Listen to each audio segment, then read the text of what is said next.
Devotional. A silent battle. Exodus 14 verse 14. The Lord will fight for you, and you will be calm. At the most critical moment in its history, the people of Israel were between a rock and a hard place. In front of them were the Red Sea, and behind them, the Egyptian army, the seat of vengeance. The fear and despair were understandable, and their cries of anguish echoed in the desert. Yet, in the midst of panic, Moses receives one of the most powerful and comforting promises in all of Scripture. God does not ask them to fight, but to trust in His intervention. This verse teaches us that sometimes, the greatest victory is won not with our hands, but with our faith. Development. 1. The promise of divine intervention: Jehovah will fight for you. This statement is the core of our hope. Often, when we face crises, our first reaction is to try to solve them with our own strength, resources, or intelligence. God, however, calls us to give up the battle. He tells us that He Himself will take control of the situation. Our part is not to fight, but to trust that His power is greater than any enemy. 2. The power of silence. The command, "and you shall be still," is the answer to God's promise. True strength is not the battle cry, but the peace of heart that remains calm, knowing that God is at work.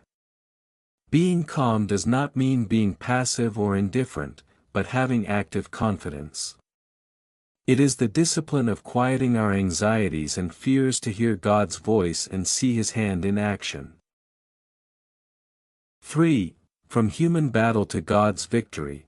God was not asking Israel to fold their arms, but to change their approach.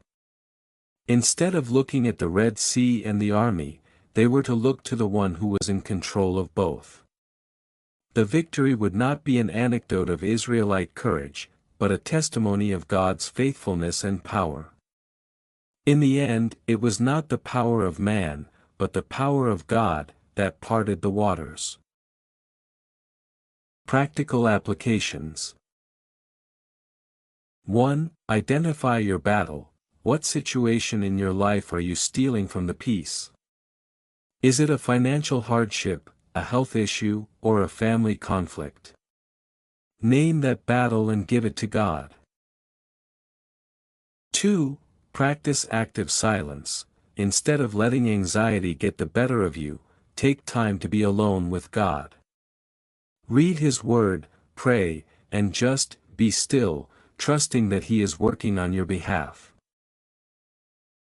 3. Testify to His victory. When God gives you victory, don't take it as your own.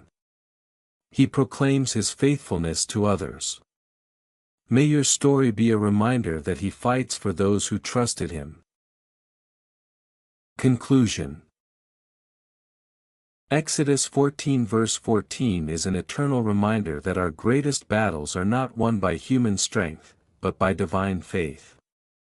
In the moments when you feel cornered, remember this promise: Jehovah will fight for you.